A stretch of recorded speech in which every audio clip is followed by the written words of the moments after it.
Olá a todos, sejam bem-vindos em mais um vídeo no canal Todo Teologia com o professor Rodrigo, formado em Teologia e Pedagogia. Hoje eu quero conversar com vocês e trazer elementos para que nós possamos compreender melhor a importância da Eucaristia na igreja. A igreja vive a Eucaristia, é a realização incessante da promessa.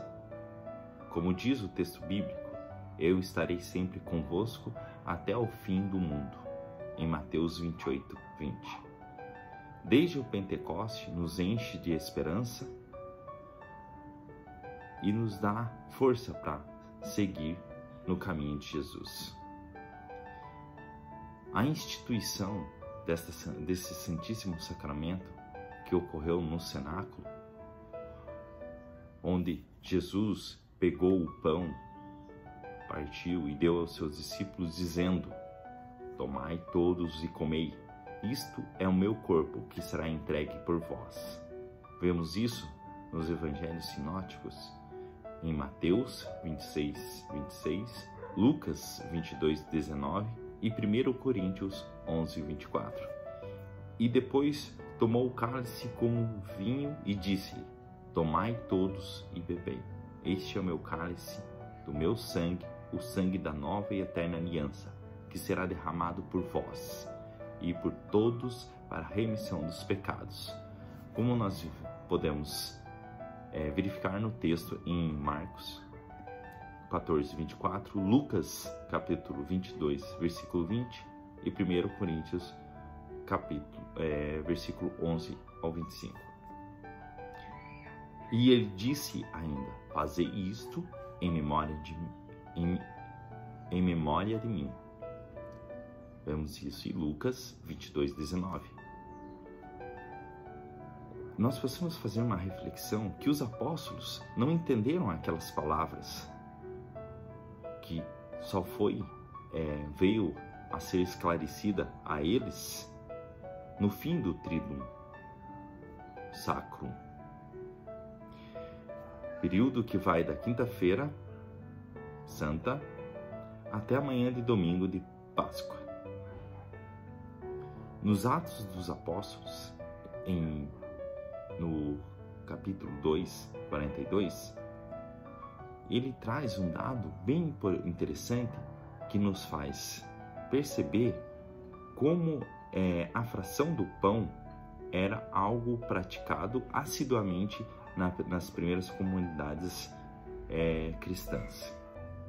A instituição da Eucaristia antecipa sacramentalmente os acontecimentos que iniciaram na agonia. A instituição da Eucaristia antecipa sacramentalmente aos acontecimentos que iniciaram na agonia do Getsemane, em Hebreus 9, 11, 12.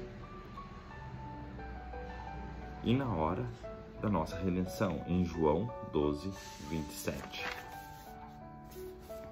E Mateus 26, 40, 41. Se deixarmos nos transportar para aquela hora e para aquele lugar, possamos imaginar como aquelas palavras ecoam esses artigos da profissão da fé, a proclamação que fazemos durante as celebrações, por exemplo, eis o madeiro da cruz, no qual esteve suspenso o Salvador do mundo, ou no canto do tempo pascal, ressuscitou do sepulcro o Senhor, que por nós esteve suspenso no madeiro. Aleluia. Resumindo, é o mistério da fé. Quando o sacerdote diz: anunciamos, Senhor, a nossa morte e proclamamos a vossa ressurreição, vinde, Senhor Jesus. Apresenta a Cristo o mistério de sua paixão. Revela também o seu próprio mistério.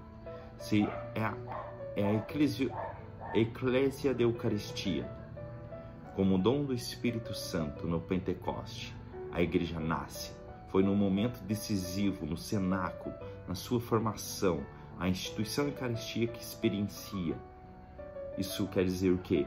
Isso deve invadir a Assembleia reunida para a celebração eucarística. Aquele momento único, o qual foi vivido pelos apóstolos no cenáculo, será vivido também pela Assembleia no momento da celebração eucarística. É o ministério eucarístico o qual pronuncia as palavras. Esse mistério, no qual a Igreja sempre celebra, pode, de certo modo, reviver a experiência dos discípulos de Emaús.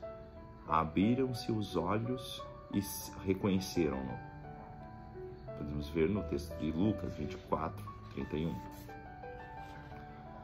Na Quinta-feira Santa, dia da Eucaristia e do sacerdócio, João Paulo II, como afirma João Paulo II, o Filho de Deus se fez homem em um ato de louvor, devolver toda a criação àquele que a fez surgir do nada. A Eucaristia foi tratada nas encíclicas Mirai Caritatis, de Leão XIII, de 28 de maio de 1902, Mediator Dei, de Pio XII, 20 de novembro de 1947, e Mysterium Fidei, de Paulo VI, de 3 de setembro de 1965. E, nos documentos do concílio, ela está entre linhas em alguns documentos, como a Lumen Gentium, a Constituição Dogmática, e na Constituição sobre a Sagrada Liturgia, o Sacrosanto Concílio.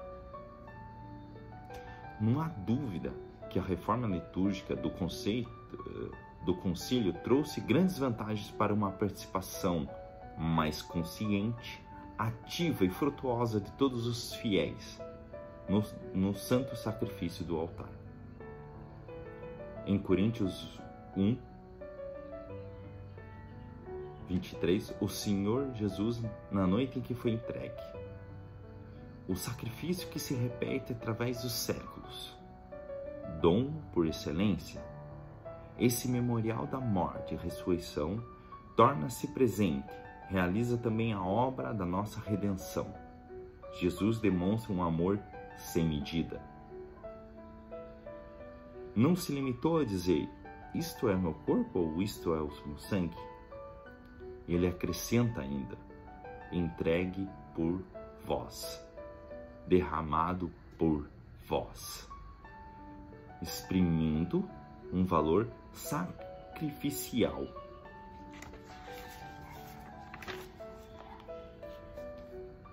A missa é, ao mesmo tempo, e inseparavelmente, o memorial sacrificial em que se perpetua o sacrifício da cruz e o banquete sagrado da comunhão, do corpo e sangue do Senhor, como diz o Catecismo da Igreja, número 1382. O sacrifício de Cristo, o sacrifício da Eucaristia, é um único sacrifício. Como afirma São João Crisóstomo, nós oferecemos sempre o mesmo cordeiro, e não hoje e amanhã outro, mas sempre o mesmo. Por este motivo, o sacramento é sempre um só. O que se repete é a celebração memorial. A natureza sacrificial do mistério eucarístico não pode ser entendida como algo isolado, independente da cruz, ou como uma referência apenas indireta ao sacrifício do Calvário. O dom do seu amor e obediência até o extremo se dará vida, um dom do Pai a nosso favor, um dom do Pai que aceitou o sacrifício total do seu Filho, que foi obediente até a morte. Vemos isso em Filipenses 2:8. O Concílio Vaticano ensina, pela participação do sacrifício eucarístico de Cristo, fonte e centro de toda a vida cristã, os fiéis oferecem a Deus a vítima divina e a si mesmo, juntamente com ela. A Páscoa de Cristo inclui a paixão e morte e sua ressurreição presente no mistério. Mistério este da paixão, mistério este da morte, mistério este da ressurreição. São Cirilo de Alexandria nos diz: é uma verdadeira confissão e recordação de que o Senhor morreu e voltou à vida por nós e em nosso favor. O Concílio de Trento, por sua vez, nos diz: pela consagração do pão e do vinho opera-se a conversão de toda a substância do pão na substância do corpo de Cristo, nosso Senhor, e de toda a substância do vinho na substância do seu sangue. A esta mudança, a Igreja Católica chama de modo consciente e apropriado transubstanciação. Decretum 55, Eucaristia, capítulo 4. Eucaristia é Mysterium Fidei. Supera os nossos pensamentos e só pode ser aceito pela fé. Paulo VI, de acordo com a fé católica, o pão e o vinho deixaram de existir. E agora é o corpo e sangue, sobre as espécies sacramentais do pão e do vinho. A Eucaristia é o verdadeiro banquete onde Cristo oferece como alimento a primeira vez que Jesus anunciou este alimento. Os ouvintes ficaram perplexos e desorientados, obrigando o mestre a insistir na dimensão real de suas palavras. Em verdade vos digo, se não comerdes a carne do Filho do Homem e não beberdes o sangue, não tereis a vida em vós. Em João 6, 53, 55. Esse dom, o corpo e o sangue, aumenta em nós o dom do Espírito. A aclamação do povo, depois da consagração, termina com as palavras: Vinde, Senhor Jesus, que exprime a tensão escatológica que caracteriza a celebração eucarística. Vemos isso em 1 Coríntios 11, 26. Eucaristia é a antecipação da paixão, a alegria plena prometida por Cristo. João 15, 11. Na expectativa, enquanto esperamos a vinda gloriosa de Jesus Cristo, nosso Salvador.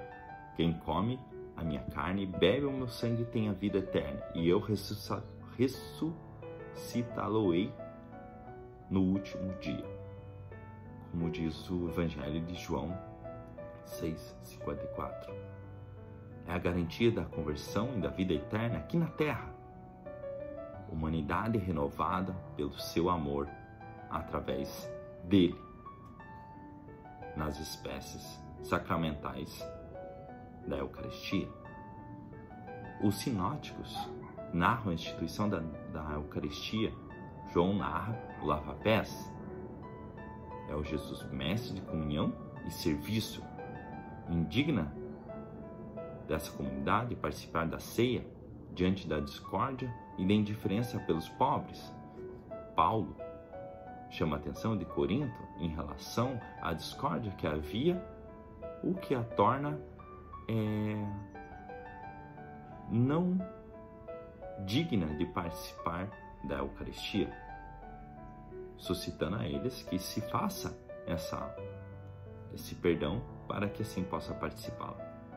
Sempre que é celebrada no altar o sacrifício de Jesus na cruz como nossa Páscoa, realiza-se também a nossa redenção, como afirma João Paulo II na encíclica Ecclesia Eucharistia. Os evangelhos eles especificam que foram os 12 que estavam com Jesus na Santa Ceia, como afirma o texto de Mateus 26, 20, Marcos 14, 17 e Lucas 22, 14. Entrar em comunhão sacramental com Ele. Fazei em memória de mim, como já vimos no texto. Nós recebemos Cristo, mas também Cristo recebe a cada um de nós.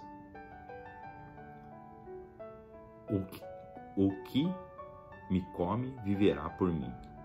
Permanecerei em mim e eu permanecerei em vós. João 15, 4. a nova aliança se torna sacramento para a humanidade, sinal e instrumento da salvação por Cristo, salvação e redenção de todos. Pense no pão, que é constituído de vários grãos. Quando feito, pão entra em uma fusão perfeita, que cada um deles desaparece. Assim, somos nós unidos entre todos nós, junto com Cristo, como afirma São João Crisóstomo. A Igreja é fortalecida pelo Paráclito Divino através da santificação eucarística dos fiéis. Em comunhão com o corpo de Cristo, a Igreja consegue ser um sinal, um instrumento de íntima união de todo o gênero humano. E quando nós falamos da Igreja fundada a partir dos apóstolos, podemos resgatar, como afirma João Paulo II, um tríplice sentido, que vê a apostolicidade foi e continua a ser constituída sobre o alicerce dos apóstolos, guarda e transmite com a ajuda do Espírito Santo que nela habita a doutrina, o bom depósito e as palavras recebidas dos apóstolos, continua a ser ensinada, santificada e dirigida pelos apóstolos até ao regresso de Cristo, graças àqueles que lhe sucedem no ofício pastoral. O sacerdote realiza o sacrifício eucarístico in persona Christi. É mais do que em nome, é mais do que nas vezes de, mas sim in persona Christi, na pessoa de Cristo. Mas especifica e sacramental identificação que o sumo e o eterno sacerdote, que é o autor e o principal sujeito deste seu próprio sacrifício, no que verdadeiramente não pode ser substituído por ninguém. Deve estar no centro, ser a raiz de toda a vida do presbítero. Por isso, no documento de João Paulo II, ele orienta que seja praticado constantemente e diariamente por parte do sacerdote, e que a comunidade privada de sacerdote possa celebrar, onde o leigo e religiosos guiam os seus irmãos assiduamente, praticando o sacerdócio comum de todos os fiéis, baseado na graça do batismo. Lembrando que a celebração eucarística deve ser raiz e o centro da comunidade cristã, no caminho da sua edificação. Na Eucaristia, a comunhão é tão perfeita que leva ao apogeu, alcançando Deus e Deus conosco em uma união perfeita.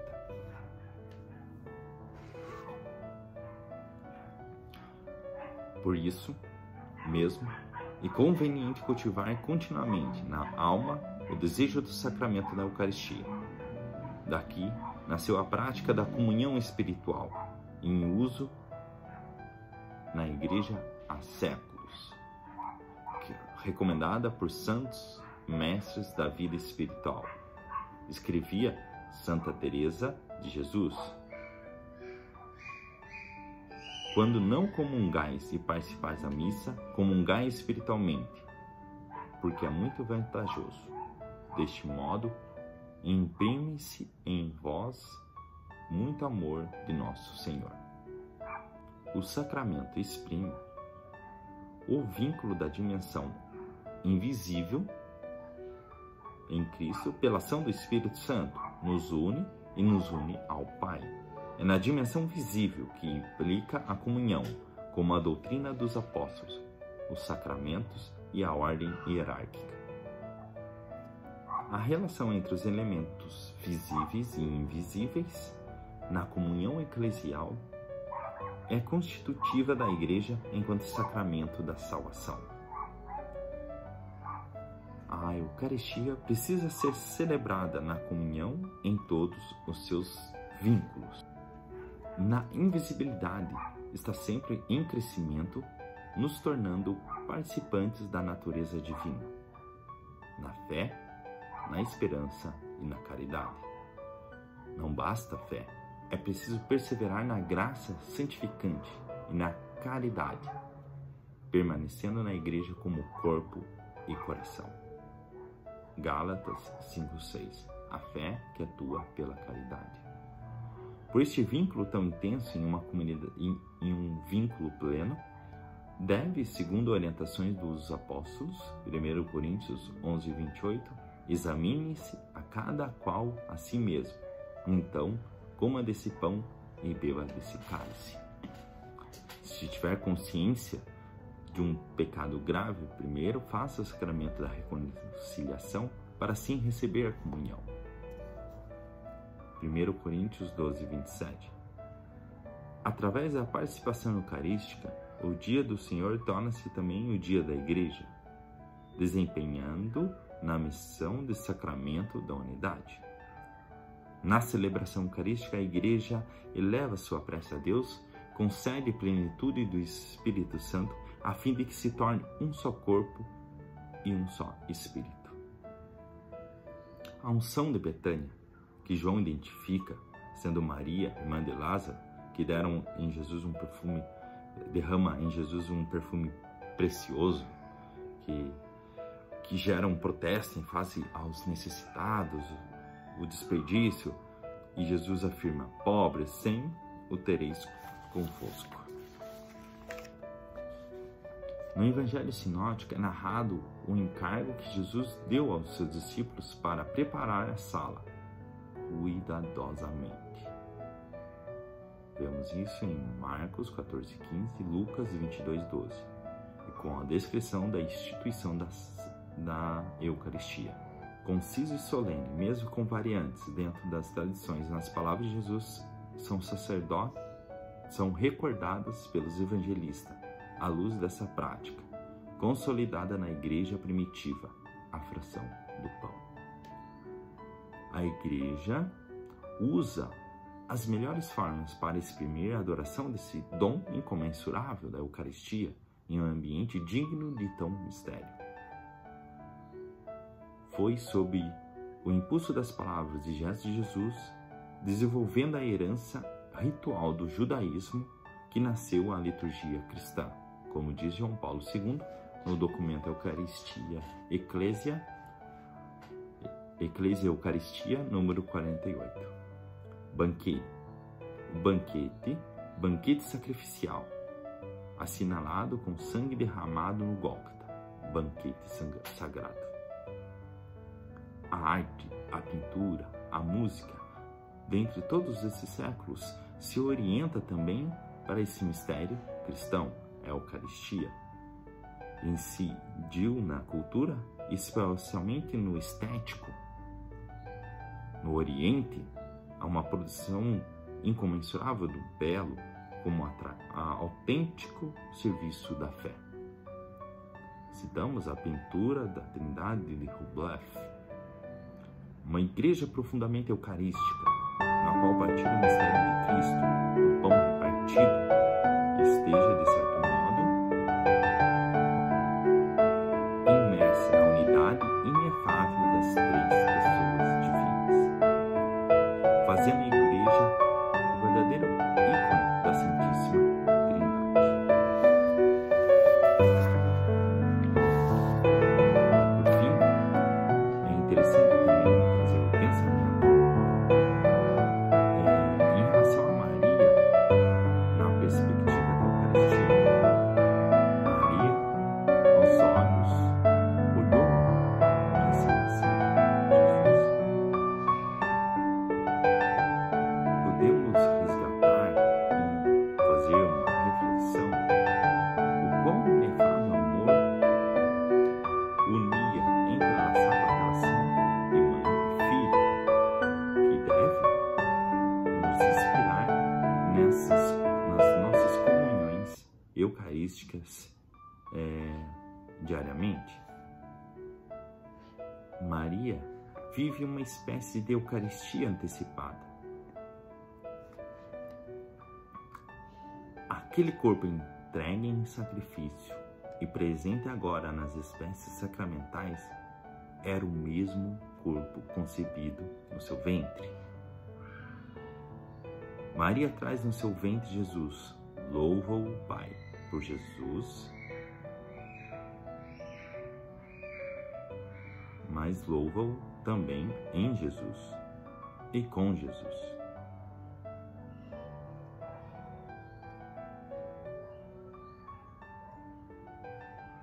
Maria traz no seu ventre Jesus, louva o Pai por Jesus, mas louva-o também em Jesus e com Jesus. E nisso que consiste a verdadeira atitude eucarística. E é no Magnífica que está presente a tensão escatológica da Eucaristia, que em certa medida se encontra na Eucaristia. Viver melhor nesta perspectiva do Magnífica é o mistério eucarístico, como afirma João Paulo II no fim da sua encíclica.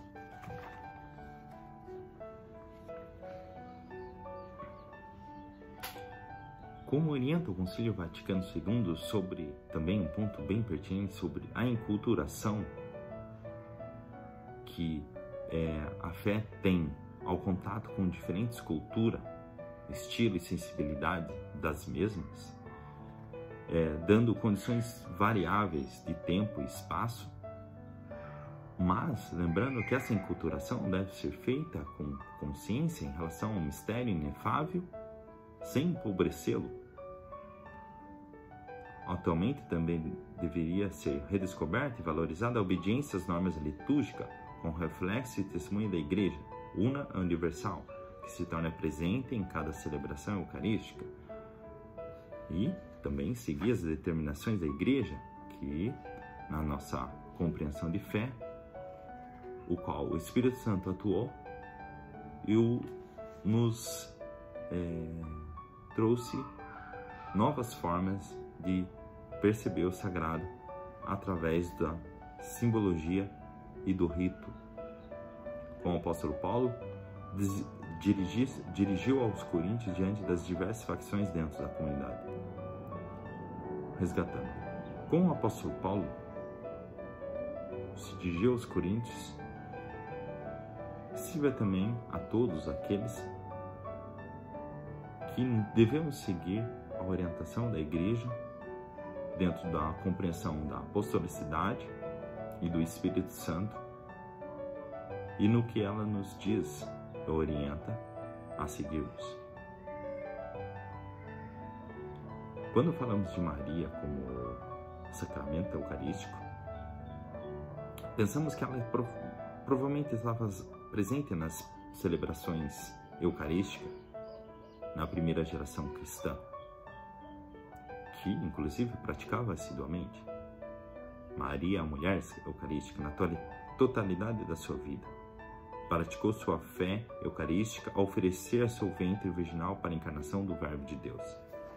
Maria, na Anunciação, recebeu o Filho Divino em corpo e sangue, antecipando o que realiza sacramentalmente em cada crente, ao receber o pão e o vinho. Maria, na Anunciação, recebeu o Filho Divino, um corpo e sangue, antecipando o que realiza sacramentalmente em cada crente, ao receber o pão e o vinho. Maria, ao olhar o recém-nascido,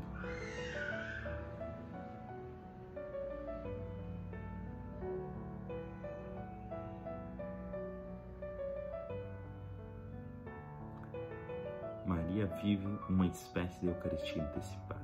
Ela tem uma relação entre mãe e filho, um amor inefável, algo que nos deveria inspirar nas nossas comunhões eucarísticas. Maria traz no seu ventre Jesus, louva o Pai por Jesus, mas louva-o também em Jesus e com Jesus, visto que consiste a verdadeira atitude eucarística. Todo esse pensamento serviu de apoio com o texto de João Paulo II, a encíclica de João Paulo II,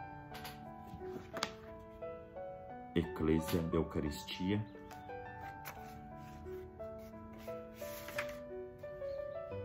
publicada em 17 de abril de 2003. Gostei desse texto porque tem uma reflexão muito boa, apaixonante, teológica, e nos dá todos os critérios históricos, teológicos para a compreensão da Eucaristia. Espero que você tenha gostado dessa aula. Siga e compartilhe esse conteúdo com uma informação tão densa e importante para a formação cristã.